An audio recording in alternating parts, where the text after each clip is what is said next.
Welcome to All Right in Sin City, a podcast about writers and writing in the Windsor-Detroit region. Your podcasters today are Sarah Jarvis, former bookseller, publishing rep, and literary festival chair. Kim Conklin, Windsor-based writer and filmmaker. and me, Irene Moore Davis, author, educator, and local historian.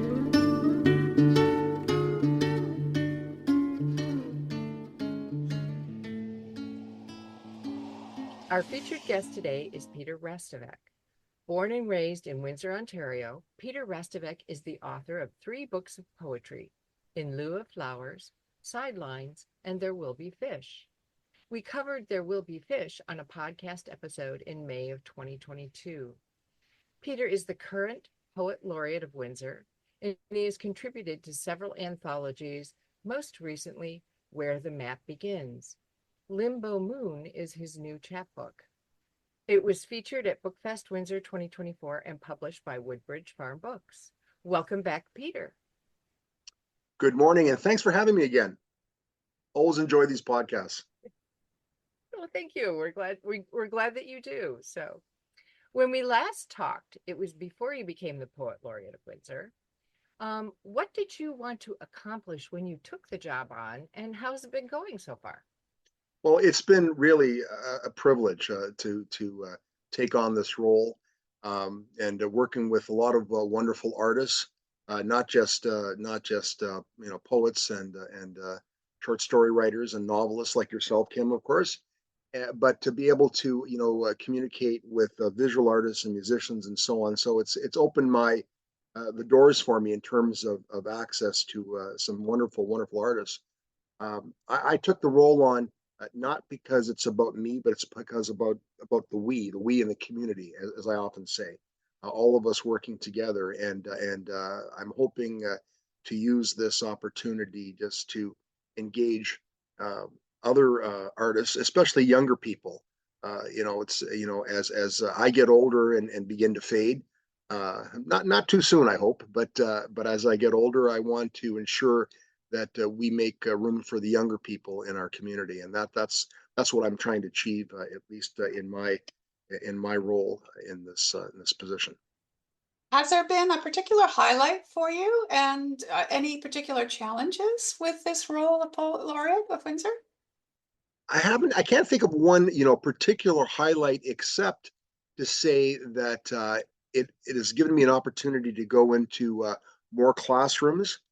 And to meet some of the younger people who, are writing now and want to be published authors, and giving them tips, and a lot of one-on-one, meetings, with younger writers. In fact, that's one of the projects that I'm working on with the city, is to engage in sort of a fireside chat, with younger writers. Have a couple of older writers. More mature and experienced writers working with, say 3 or 4, younger writers in a small circle, and have a talk for a couple of hours, and just to give them some tips and give them some directions. So to me, the highlight is everyone and every person that I've met in this role, and given that opportunity to have these conversations, because that, I think, is a fundamental important role for any writer, not just to live in isolation, but to live and work in your community and raise your community. Now that you've had a little bit of time to work within the Poet Laureate program, how would you like to see it grow in the future, and what do you dream about for the program? Well, I think about the fact that this community, as an artistic community, is certainly very, very vibrant and very significant. Right now, as we speak, we're at the tail end of a wonderful film festival, the WIF Film Festival, in its 20 years. So you see, some new audiences that are out there that possibly can help, grow the program. In fact, I've been walking around handing out the bookmarks that we created for the Poet Laureate program. I do them at readings, as I did the other night, Kim, when I saw you. I've been handing them out. People are in line. I just briefly introduced myself as the Windsor's Poet Laureate, and here's a free bookmark. Take a look at that, connect. The idea, for me in terms of growing the program is just gaining access to new audiences. And new audiences means people who may be a little reluctant to pick up a book, of poetry, and what's that all about? But picking up a book of poetry, or going into, say, our website, and being introduced in that fashion will introduce audiences to other writers as well too. So the whole idea is, for me, at least I see it, in terms of growing this program that was started by our poet laureate emeritus, Marty Gervais, is to have the community be engaged in telling their own stories. And every person I speak to, I say, look, you have a story. We all have stories. The three of us here have stories. This in itself is a story. But the fact is, all of these local stories and the people who we are and what we have to say, what we have to offer, generates the fabric of our community that is strengthened by all of the stories. And I think, at least for me, in terms of where the program is going to go, as long as it continues to open doors for other writers and other writing opportunities, including, book publishing, other communication aspects, in terms of what we do in literature, public relations, experiences for young people as a result of their writing and engaging with other writers. These are the things that I can't imagine what the future is going to look like, but I just know that if we're positive and create these opportunities, it's going to manifestly be a wonderful thing. Well, let's talk about your projects and your stories. Let's talk about Limbo Moon. So your previous three books have been full poetry collections. And so what appealed to you about the chapbook format? Well, I had this idea listening to Billy Collins on one of his podcasts. He was talking about the poet laureate, former poet laureate of the United States, Charles Simic, or Simic is his Serbian name pronunciation. And I had not heard of. I had heard of Charles, Simic in the past, but I wasn't really familiar with his work. But he was talking about the fact that Simic wrote very short, poems punctuated by sharp ideas and emphatic words. And he said it's a wonderful vehicle, and he was going to try it himself. Well, lo and behold, Billy Collins comes out with his last book, I think, Table Measures, where he uses that format. And I thought, wow, what a great idea! And I had a couple of tiny poems or short poems that I had written, and I thought, let me see what I can do with this. And I had some notes, and I started putting together some of these short poems. Then I thought, you know what? Wouldn't it be nice to do it in a chapbook format as opposed to something longer? And so I reached out to Grant Monroe, whose publishing house, Woodbridge Farm Books. They put out these wonderful little chapbooks on different topics and things. And I said to Grant, I says, can we get together and talk about this? And that's how it all started. We had a 15-minute conversation over coffee, a little longer than that, but it didn't take us long to get to the point where we said, yeah, let's work together. And that's how it came about. So the title poem, Limbo Moon, conveys a sense of envy or maybe a sense of loss, mildly disparaging the moon for its ability to slip easily under the wire, as people dancing the limbo do. Why did you choose this poem for the collection title?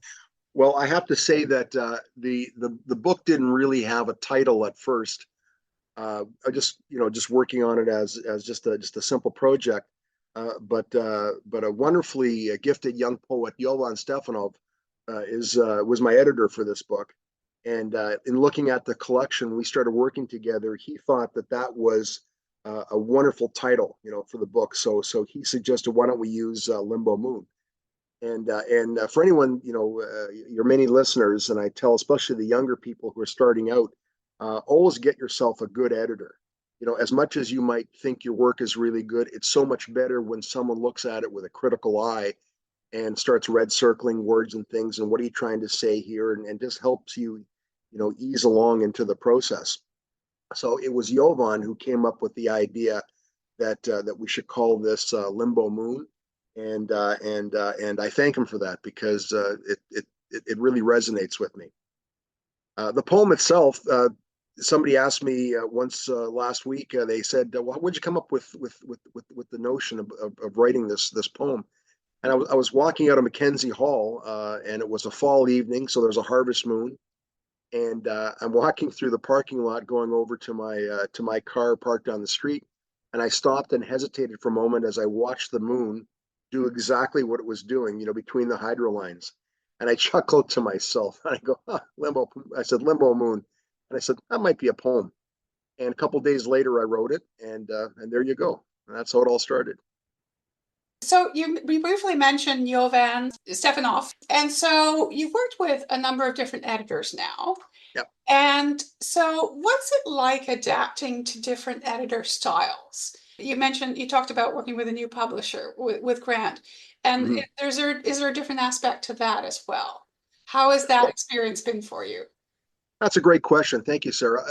The experience was wonderful. I have to say, working with Grant Monroe and Chris Andrzejczyk, who did the beautiful design of this book. Uh, People have commented how much they like the paper quality and the font and all that. And I said, yeah. I said, take the poetry out, and I said the book on its own looks great. Forget the poetry. We don't need the poetry, but they work well hand in hand. It Every publisher has a different way of doing things. I've been published in a few magazines over the years, so you really don't get to know those publishers. But the two publishers that I have intimate experience with, of course, are Marty Gervais, who published my first three books, and Grant Monroe. And the thing is, Marty and Grant try to achieve their success doing different types of vehicles. As I said, Grant Monroe's publishing house, Woodbridge Farm Books, publish chapbooks, so that's a little bit different than the motif that Marty does, which is a more traditional, publishing house. But it's interesting to work with both of them because both of them are brilliant. They're both great writers, and in their own right, and they also engage and challenge you. And I think to work with a good publisher is someone who wants to challenge you, to push you to your limits, because obviously a publisher wants, the end game for them is to sell books, right? They're going to put some money out and invest in you, and they expect the product to be good, and hopefully catch the imagination and the eyes of readers. So you have to listen to your publisher as well as your editors, because they're part of your team. And if you're the least bit reluctant to expose your soul, to them in terms of your work, then you're going to fail. And sometimes you have to trip and fail in order to gain success. But by opening your heart to the process and listening to people, if I can mix metaphors here and talk about an editor and a publisher as cutmen in a boxing ring, where you're there in the corner and they're telling you what to do, keep your left up, stay away, like, to get you through the round. That's exactly what they do, for you, in terms of your writing, and they're trying to get you to survive, and see the book come to fruition. But both of them have been terrific in terms of my experience and my life. Marty's been a lifelong friend. I've known him since I was a university student, working at the Lance. That's where we first met. I think I've told that story before. But that being said, he's always been very, very encouraging. And Grant, I've known him a few years, but now he's a new publishing editing friend by getting me involved, with his publishing house. And it's the encouragement that you get from these fine folks who are, again, very gifted, very talented, and these are real labors of love for them in terms of the work they do. Because you don't become an instant millionaire being a publisher, at least in a small press. You do it because you love to do it, just like the writers love to do it as well too. And so it's a wonderful chemistry. You talked a little bit about working with a new editing and publishing team, and your work in this particular chapbook is a little bit different from some of your previous work. Mm-hmm. One poem, your analogy, brings up a really interesting question. At the end, there's a line about trading art for politics. In your view, is there a line between art and politics? We are social and political beings. Is it possible to make art without inherent politics? I think it's most likely impossible. The question is, what's more important to you? If you and I was looking at this in terms of generically, first of all, when you're standing in a men's washroom, it's not the most wonderful experience, but need and necessity sometimes require you to do that. But I was thinking in terms of the fact that we spend a lot of time on social media, all of us, me included. I'm one of the guilty ones here, and I was of the view that social media when it first came out was absolutely wonderful. It still is. It still is. I remember the first weekend I was on Facebook, for example, and another local artist commented that we all had to go see this one play. It was at Mackenzie Hall, and when I got there that night to see the play, I ran into about 15 people that I knew who saw the same posting and wouldn't have known about the play but for social media. So it has certainly its positive side, and the beauty of communicating using social media is that it lets us know like what events are out there, whether it's a reading, whether it's an audition for for a play, other connections to say restaurants or museums, locally and in Toronto, for example, and if you're going up the road, and recommendations, and on a positive note. Then at some point in time, and I don't know whether I'm going to blame the pandemic or not, but it seemed right about that time there seemed to be a lot of negatives, and people were just calling people out and writing things and saying things in a rather nasty fashion. And I always make the subtle assumption that there's something going on in the person's life that causes them to be so caustic, right? So I'll give them their due, but like I teach, university students, law students, as part of my career, I always tell them, if you want something to say it and you're angry about it, write the email, but don't put any name in the address, portion of the email, and let it sit overnight. And if you still feel like you have to send this note the next day, it's like buyer beware. Just be careful in terms of what it is that you're going to do. And 9 times out of 10, you say, "No, I'm not going to write that. I'm going to just ignore it and just move on." So that was kind of an attempt, like at least in my mind, in terms of seeing, angst, in the community and saying, do you need to be, political? Because in politics, sometimes, there's division. And division is important. I mean, in terms of not so much division, but diversity in our thinking and so on. And everybody's entitled to an opinion.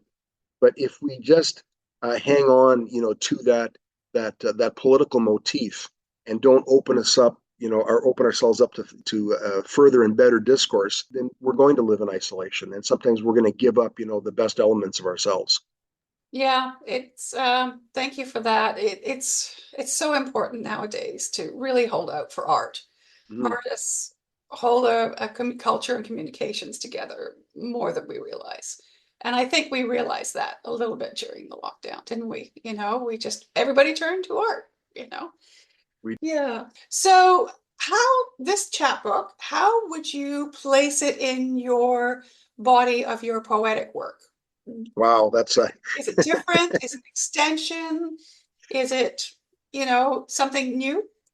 it's something new. I mean, I short poems. A couple of these poems were written several years ago, and I pulled them out and I retooled them, for this book. They hadn't been published before, but they were just kind of just lying there amongst the paper and or on the screen. I'm not exactly sure where I found them, but it's just another thing that I wanted to try. So I wanted to try something different, just to see how it would work out. I wanted to work with this publisher because of what I saw, the beauty of the books that they produce, and at the same time, it's not going. At least I don't know how many I have left in me, if I have any left in me.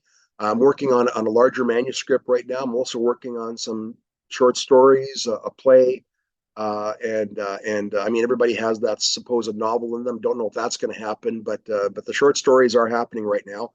So there's going to probably maybe be a break from a full volume of poetry. I don't know. Like I said, I've got most of a manuscript almost completed, but again, other projects, as I say, get in the way. I just think that the chapbook, a vehicle, is a wonderful way to combine your work in a small number of poems. Nothing really extensive. The book is not, as you know, is not that long, but it gives a writer, I think, a good start. And what I wanted to do by example is to show other writers that we can go back to this style. We can go back to chapbooks and make poetry accessible to people. Like I said, take you less than a half hour to read this book, right? But it's the kind of thing that maybe you want to pick up and read a couple of poems, bring it to a party. I tell people, if you're going to read someone's poetry, just like Shakespeare, read it out loud. You get a better sense of it, and it's best to read it with a glass in your hand, and you choose the libation of choice. I'm not going to encourage drinking, but have some fun with it. I used to do this thing when we had the cottage on Peely Island back in the day. I would bring different poetry books with me with different poets, and I would stand on the shoreline facing the lake and just read them out loud. And it was kind of a neat thing, just something to do, something you'd see in an art film, maybe, I don't know, but it was just kind of a thing that I did. And so I encourage people to read out loud because the poems resonate differently when you read them out loud as opposed to reading them in your own head. I have a vision of you as doing your own version of Prospero or something, So. I certainly have the gray to go with it, so. Or as my granddaughter said the other day, Papa, you're silver. So there you go. That's kind of I take that as a compliment. So Intended that way. So yeah. Would you like to read some of your work from Limbo Moon for our listeners? I'd love to. Anything in particular that you're interested in? Poet's choice. Okay. I'm going to read one. I haven't read this one yet publicly, so I kind of like it. It's one of the longer ones in the book, but it's options. It's my take on I was just thinking about choices that we make in career. I was talking to a couple of young people. They were interested in going into law, and they asked me what should they study and things like that. And I said just embrace life generally. Study. You always do your first degree for love, and then after that, if you want to go to a professional school and so on, by all means, do that. But for me, it was English lit, and somebody once asked, well, how do you use English literature in law? I said, communicate.